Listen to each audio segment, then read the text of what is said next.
I found myself restless and unable to sleep on the sofa at 6 a.m. When I checked my smartphone, there was a message from Harry. It seems the baby has been safely born.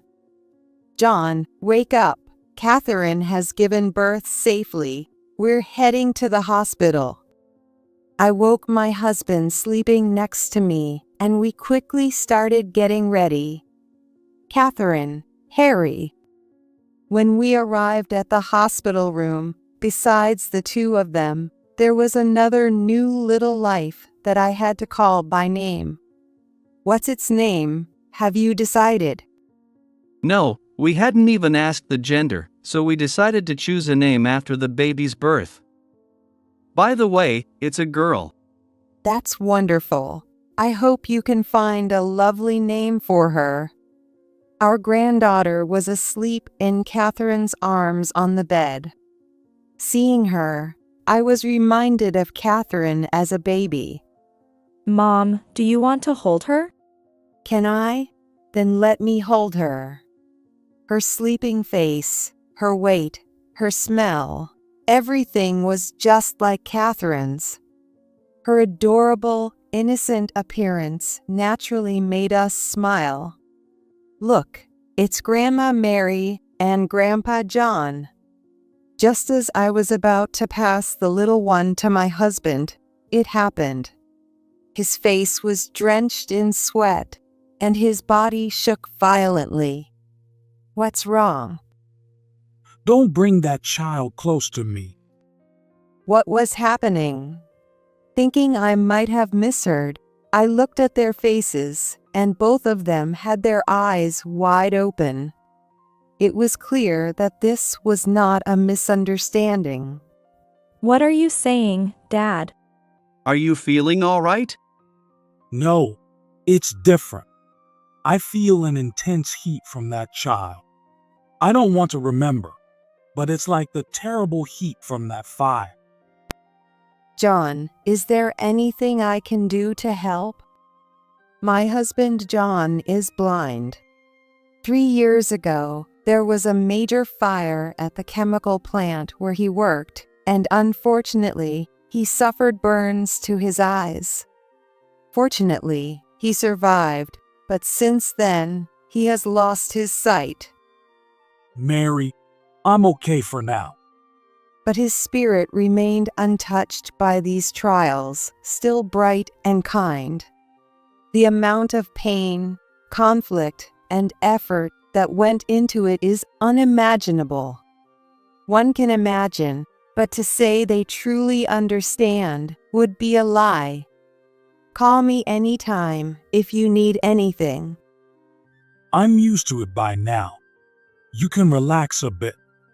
He always says that, but he never truly feels at ease, always worrying both physically and mentally. Yet, despite his misfortune, my husband has a peculiar talent. Through conversation, he can glimpse the true intentions of others.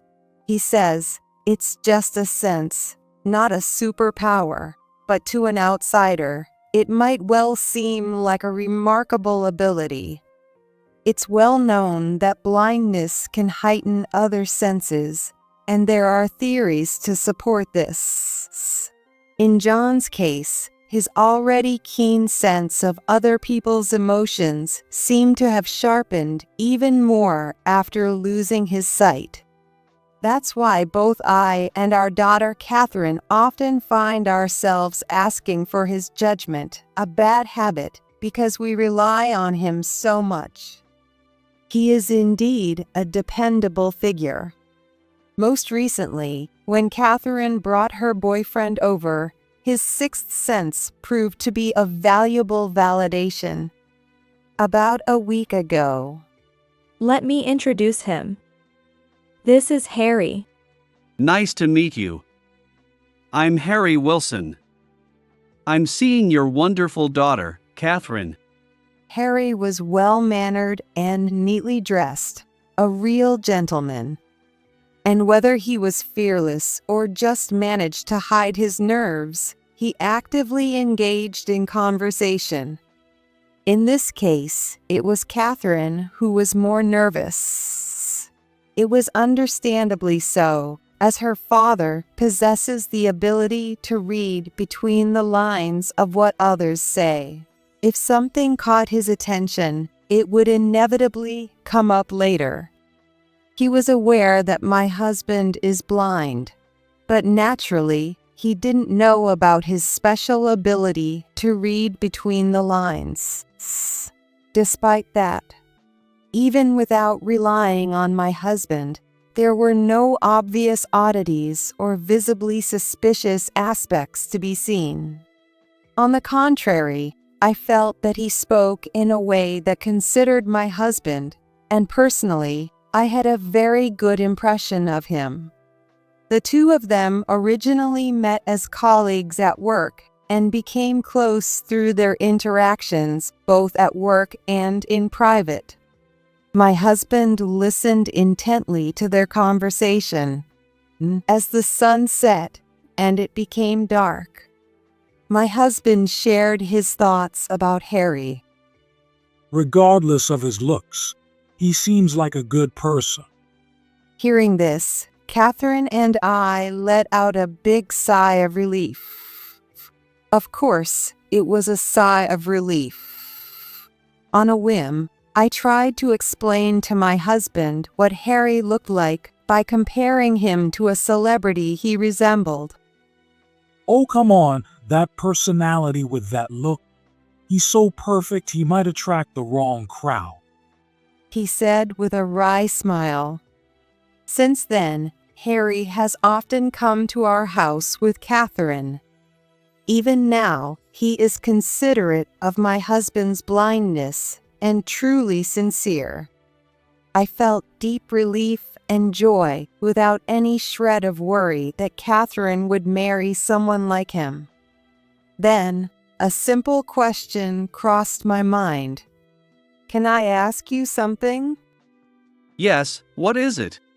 Harry, you're such a good person. I'd love to know about your parents too. Could you tell me about them if you don't mind? After a moment of uncomfortable silence, he smiled bitterly and apologetically declined. I'm sorry. I lost my parents in an earthquake when I was young. Oh, I'm so sorry to hear that.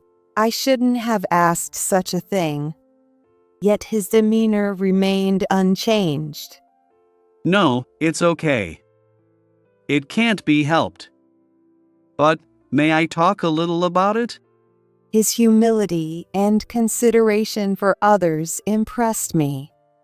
I felt I must respond in kind. Yes, of course. Say anything you like. Because I no longer have my parents, I often reflect on these things. I wasn't able to properly honor them, so if there's a chance to do so by proxy, I would. I think it would make them happy, and it would also give me some peace.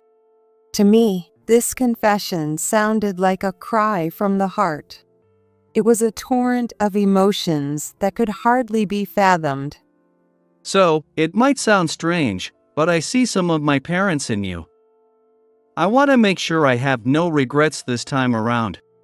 As he finished speaking, I noticed that my husband had quietly appeared in the shadows. He listened to Harry's voice and nodded silently. For me, that was the greatest confirmation. Time passed, and the two were happily married. The wedding went smoothly, and afterwards, Harry moved into our house. Even after marriage, he continued to be considerate, especially towards my husband. However, there's one concern. Our house has a garden facing south, raised a step from the road, and sometimes trash is scattered there. 3 times last week, twice this week. I thought maybe a bird like a crow dropped it, but it seemed too coincidental. But even if someone was doing it on purpose, it wasn't harmful enough to make a fuss, so I decided to keep it to myself for now. Time has passed since early summer. Catherine and Harry announced they were expecting. It was truly a joyous occasion. While it was manageable with just Harry moving in, adding another person meant we had to consider moving. Considering my husband's blindness, opting for a barrier-free property wasn't a bad idea. That night, we discussed such matters. Bump. Suddenly, there was a rustling noise from the bushes at the front of the garden. What was that? It wasn't the gentle sound of the winds moving things. It was more like something forceful had passed through. It made me uneasy. I couldn't always rely on my husband in these situations. Determined, I grabbed the edge of the curtain and pulled it open with a decisive motion. Wow. What's wrong? What happened? There, lying on the lush greenery in the darkness, was the carcass of a crow. At that moment, I was sure of it. The trash in the front yard wasn't the work of crows or other animals, but a person with clear malicious intent. After reporting it to the police and having them take care of the remains, I explained the situation and my suspicions to my family. Why didn't you say something? Until now, the trash seemed like it could have just blown in with the wind. It's not far from the trash disposal, and I thought it might have been birds. Well, let's think about what we can do. There's not much, but still. Right. Maybe raising the fence would help, but it's not a fundamental solution. Then, maybe we should get a security camera. After discussing various opinions, we decided to install a security camera. About a week after the camera was installed, Catherine, who was pregnant, noticed trash again in the yard. "Let's see who it is," she said eagerly as she checked the camera, and the perpetrator was identified quite easily. The security footage clearly showed a woman with long black hair tossing a trash bag. Her build and even her face were clearly visible. Catherine murmured softly. I feel like I've seen this person somewhere. She pondered for a while, but couldn't recall, so they decided to wait for Harry to come home. That night, when Harry got home, he quickly recognized her. It's Emily. I know her. He explained that she had been making advances towards him for some time. Initially, he had declined her indirectly, but as her advances became more intense, he revealed his relationship with Catherine and rejected her definitively. Given this, it wasn't hard to imagine her resorting to such drastic measures. Ah, that's why she looked familiar. But I wonder if the police will take it seriously. You know, I've heard they often don't do much about stalkers. With this solid evidence, I think they will. Anyway, we should explain everything to them. Contrary to my worries, the police took the matter very seriously. Thanks to that, Emily received a stern warning from the police, and her company made her sign a statement to stay away from Catherine and Harry, and then transferred her to another region. It was indeed harassment, as suspected. Interestingly, her malice was directed not so much at Harry, but at Catherine, whom she saw as the woman who stole Harry from her. A classic case of misdirected anger. Nevertheless, peace returned to our home. The due date approached in no time. Catherine's pregnancy progressed, and she was soon admitted to the hospital for delivery. Preparing for the hospital stay, the postpartum needs, and other things kept me busy, and it all reminded me of the past. Catherine had a difficult birth, a tremendous ordeal. Though it was over 20 years ago, I remember it as if it were yesterday. Realizing that I was now the one watching over her, I felt deeply moved. Catherine went into labor at night. Therefore, my husband and I stayed home, and only Harry accompanied her. I'm looking forward to it. His words seemed a mix of genuine anticipation and a touch of sorrow. And no wonder, for he would not be able to see the face of his first grandchild. While I was struggling to respond, my husband seemed to have read my mind and softly added, I've never deeply regretted losing my sight, but this time it really hurts. I wish I could have seen our grandchild's face. In that case, I'll see enough for both of us. I promised to be your eyes, didn't I? What can I say to that? It's out of our hands, and it's a tough question. It seems my husband could see right through the finer details. Even with this strange ability, I can't see our grandchild's face. Mary, would you join me for a drink? Yes, of course. That would be fine. There's only so much I can do. If soothing him with a drink helps, I'm more than willing to do so. Restless and unable to sleep, I found myself on the sofa at 6 a.m. When I checked my smartphone, there was a message from Harry. It seems the baby has been safely born. John, wake up. Catherine has given birth safely. We're heading to the hospital. I woke my husband sleeping next to me, and we quickly started getting ready. On a weekday morning, the hospital seemed quieter than usual. There were few people around, and some in pajamas, likely patients, were at the store. Among them, a shadow that seemed suspicious without saying why caught my attention. This figure didn't seem inherently suspicious, but there was something distinctly out of place about it. My husband sensed something too. Something feels off. Is someone there? When I mentioned the figure, he murmured, "Don't go near recklessly," and tapped the floor with his cane. I took my husband's hand and began walking, glancing back at the figure. Catherine, Harry. When we arrived at the hospital room, besides the two of them, there was another new little life that needed a name.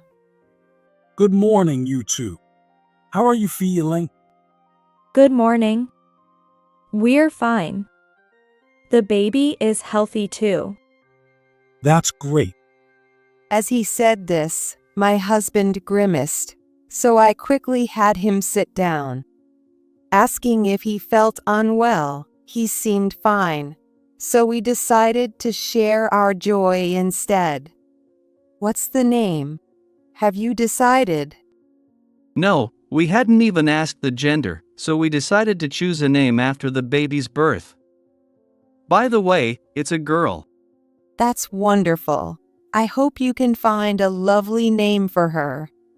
Our granddaughter was sleeping in Catherine's arms on the bed. Seeing her, I was reminded of Catherine as a baby. Mom, do you want to hold her? Can I? Then let me hold her. Her sleeping face, her weight, her smell, everything was just like Catherine's. Her adorable, innocent appearance naturally made us smile. Look, it's Grandma Mary and Grandpa John. Just as I was about to pass the little one to my husband, it happened. His face was drenched in sweat, and his body shook violently. What's wrong? Don't bring that child close to me. What was happening? Thinking I might have misheard, I looked at their faces, and both of them had their eyes wide open. It was clear that this was not a misunderstanding. What are you saying, Dad? Are you feeling all right? No, it's different. I feel an intense heat from that child. I don't want to remember, but it's like the terrible heat from that fire. Could it be that he sensed something from this baby? After entrusting our granddaughter to Catherine, I stayed close to my husband. His shaking gradually subsided, but he was still breathing heavily. Are you okay? Yeah, I've calmed down a bit. Mary, can we talk for a bit? Yes, of course. I followed him out of the hospital room where our daughter and others were. We found a seating area a little way down the corridor, and I let him know. I'm sorry for startling you. The baby is fine. Can you tell me what happened? After a pause, he began to explain. I must have picked up on someone's emotions nearby. It was more intense than anything I've ever felt before, like burning resentment or anger. It was so vivid, it threw me off. Sorry, the timing was bad. Don't apologize. It's not something you can control. Resentment and anger. Unfortunately, I had an idea what it could be related to. That woman, Emily. Is she who was given a stern warning by the police and a written reprimand and transfer by her company coming close again? I knew it was a long shot, but I couldn't dismiss the possibility. Could it be? Before I could finish, my husband interjected. It's not impossible. Remember, I mentioned someone suspicious in the lobby earlier. They might still be around. Can you check? Understood. I enlisted Harry's help for the search. Walking around with my husband and Catherine wasn't feasible, and alone, I might not recognize the person. Harry could move freely and knew Emily's face well, so I asked him to accompany me. However, despite covering almost every accessible area, we couldn't find her, and we returned to the hospital room empty-handed. After all, it was better if it turned out to be nothing. Either way, the hospital is safer. There are more people around, and I can stay with Catherine and our baby. Mary, you should go home and rest. That makes sense. Please take good care of Catherine. Understood. Oh, and call me if anything happens. Thus, restraining our restless feelings, we soon headed home. I didn't show it, but I wished I could have seen our granddaughter's face more. I wonder who she resembles more, Catherine or Harry. What name will she be given? It seems like another sleepless night ahead, worrying about these things. A few hours after returning home, in the evening, my husband began to speak uneasily again. There it is again. I feel that burning heat. What is this? Apparently, it's not something that a hospital can treat. It seems his unusual ability might be picking up on even stronger emotions and acting out. The problem is this strong emotion. For now, there's only one likely cause, and it's quite dangerous. I seriously started to think about what to do next. I wanted to call the police immediately, but lacked solid proof. If I were to confront the person, it might not only be futile, but also life-threatening. That's when I remembered the security cameras. Maybe checking those would give us some evidence. Excited, I went to check, but unfortunately, they showed nothing. Just when I felt at a dead end, like a lifeline from heaven, a glimmer of hope shone through. A message vibrated on my smartphone. It was from Harry. Is everything okay on your end? Despite my reluctance to interrupt their first private moment as parent and child, it was inevitable that I had to ask for his help.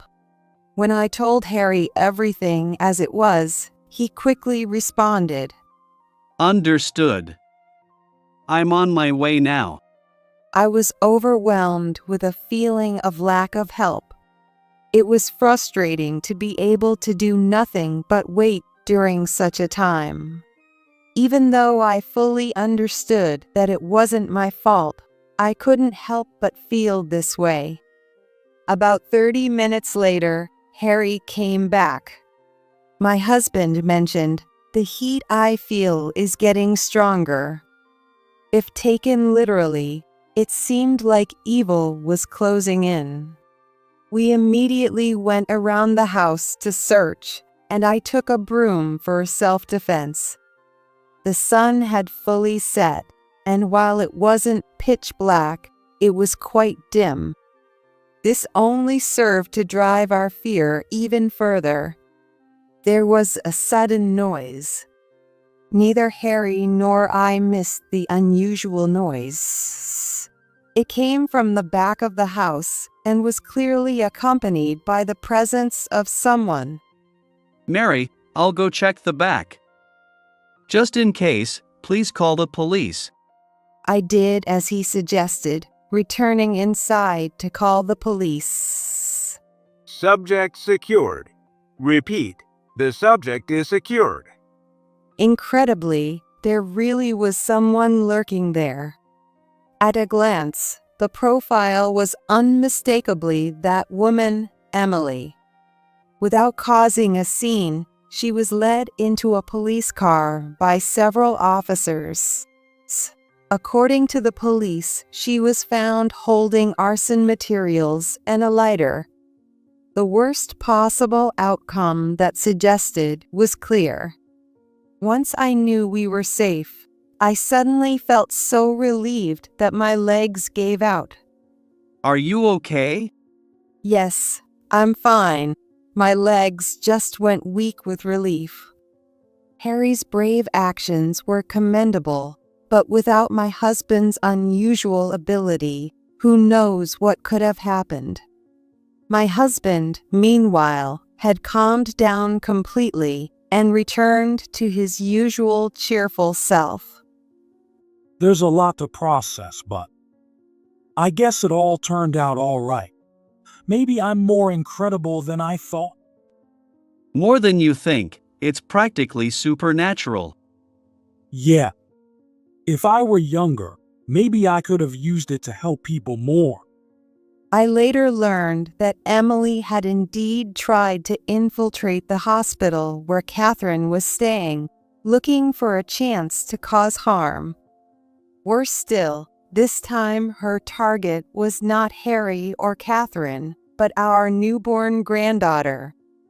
Behind it all was a selfish grudge fueled by rumors at her transferred location that she was stalking and sent there, forcing her to resign due to losing her place. But on the day, overwhelmed by the presence of so many people, she abandoned her plan and decided to set our house on fire instead. The heat my husband felt was undoubtedly this evil intent. After she was taken away by the police, she awaited the appropriate legal punishment. Just when I thought true peace had arrived, something unexpected happened. Suddenly, people claiming to be Emily's parents showed up. We are very sorry for the trouble our daughter caused.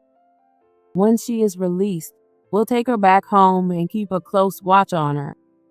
It seemed they weren't exactly seeking forgiveness, but my husband was not home.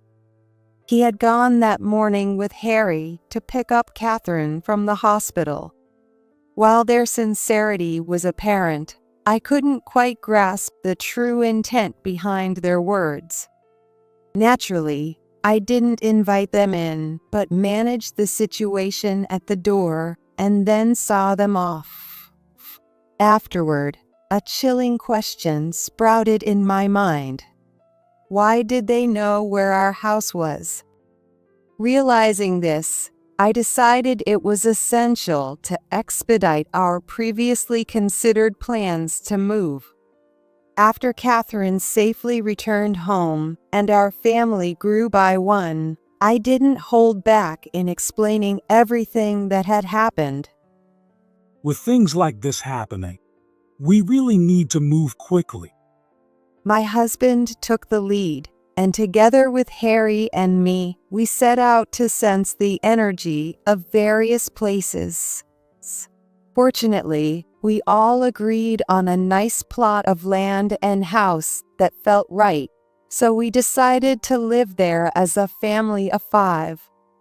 I realized for the first time that I hadn't fully believed in my husband's special ability. But after this ordeal, he proved he could save the lives of our entire family. This is no longer just a special skill, it might truly be a supernatural ability.